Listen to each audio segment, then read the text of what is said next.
meu Pai, ergue a sombra, porque durante muitos anos, Pai, quanta ficha suja passou nesse governo, quanta mentira passou nesse governo, quanta corrupção, Senhor, quanta corrupção.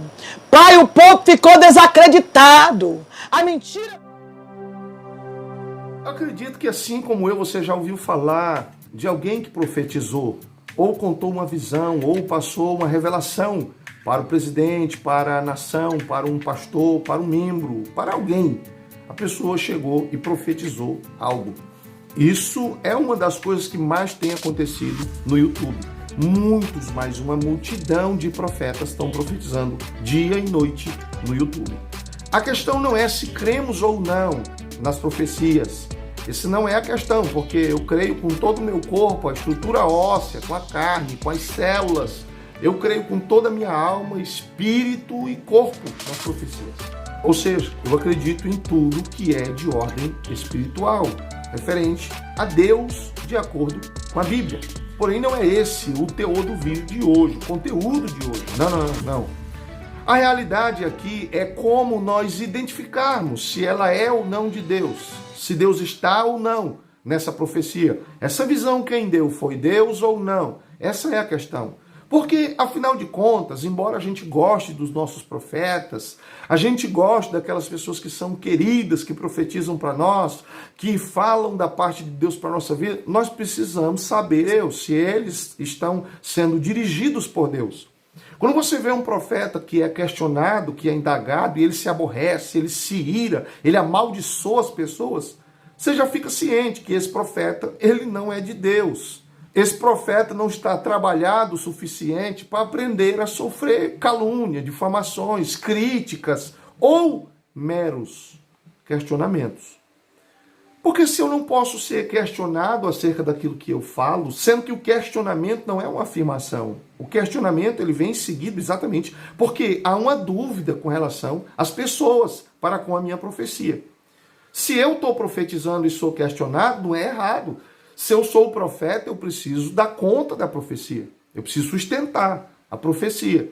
Como aconteceu há um tempo atrás, um pastor estava no monte e o profeta começou a rodar e escorregou. E quando ele escorregou, ele colocou a mão na barriga do pastor.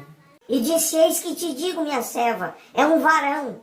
O pastor ficou tão aborrecido com aquilo que deu um soco na cara do, entre aspas, profeta.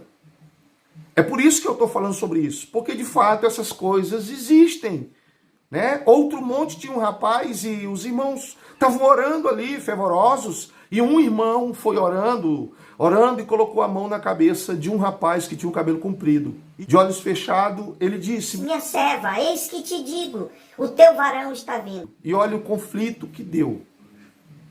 Porque se todo mundo que fala no nome do Senhor, profetiza no nome do Senhor, tem que ser aceito sem ser questionado, fica difícil.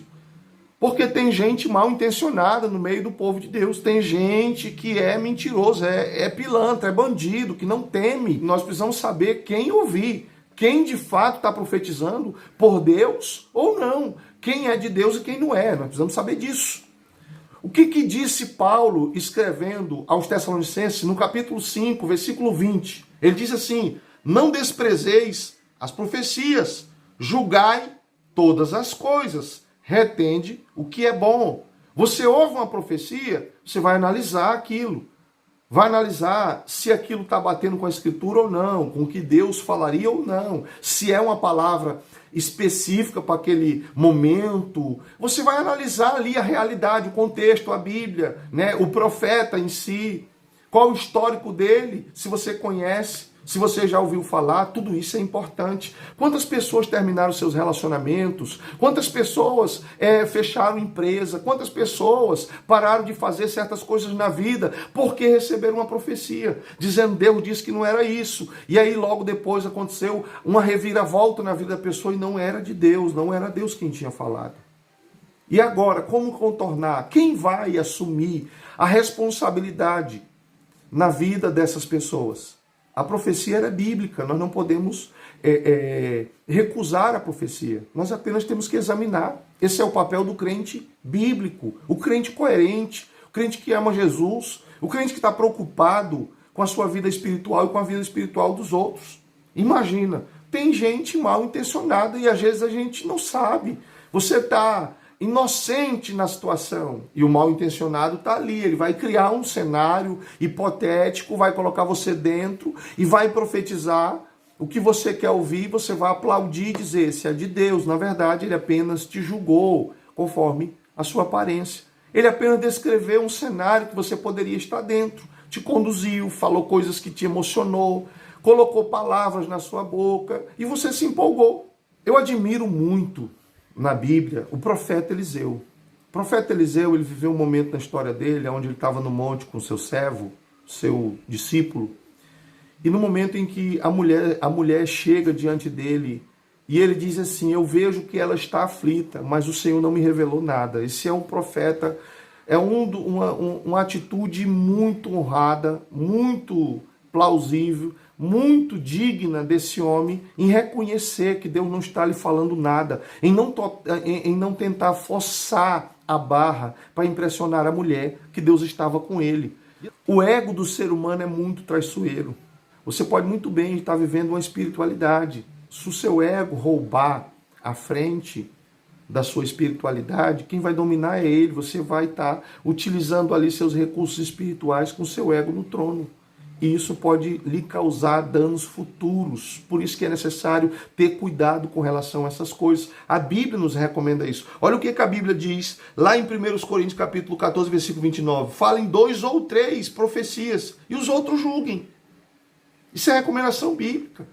Se eu não consigo aceitar isso aqui como Bíblia porque eu tenho um profeta querido, um profeta preferido, o profeta tem que se submeter à Bíblia, tem que se submeter ao Espírito de Deus, tem que se submeter à igreja. O profeta não pode ser alguém alheio a essas realidades, vivendo do seu modo, da sua forma, e querer impor sobre a igreja, a comunidade, as suas profecias. Não.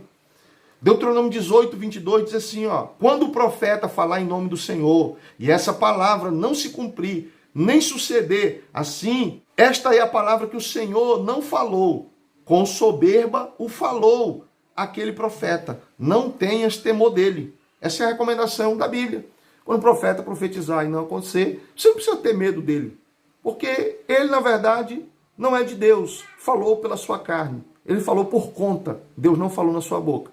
Jeremias capítulo 28, versículo 9 diz assim: o profeta que profetizar a paz, quando se cumprir a palavra desse profeta, será conhecido como aquele a quem o Senhor, na verdade, enviou. O que o profeta Jeremias está dizendo? Que quando vocês ouvirem alguém profetizar e isso se cumprir, sabe de uma coisa: Deus enviou esse homem, ele é de Deus. Então, o profeta, as marcas de que ele é o verdadeiro profeta, é que a sua profecia se cumpre, tá? Nós não podemos ficar alheios a essa realidade, achando que porque foi profetizado é Deus, Deus que está na frente. Tenha cuidado em analisar as profecias, não despreze, não rejeite, mas também não vá aceitando de tudo, que senão você pode se tornar refém depois de alguém que não tem interesse nenhum na sua espiritualidade, que não lhe ama, que não tem cuidado da sua alma, que quer apenas que você o veja de uma forma grande e poderosa, tá bom? Então, analise todas as profecias, deixe o Espírito de Deus conduzir, que a paz de Cristo seja no seu coração. Espero ter lhe ajudado de alguma forma. Deus abençoe e até o próximo vídeo.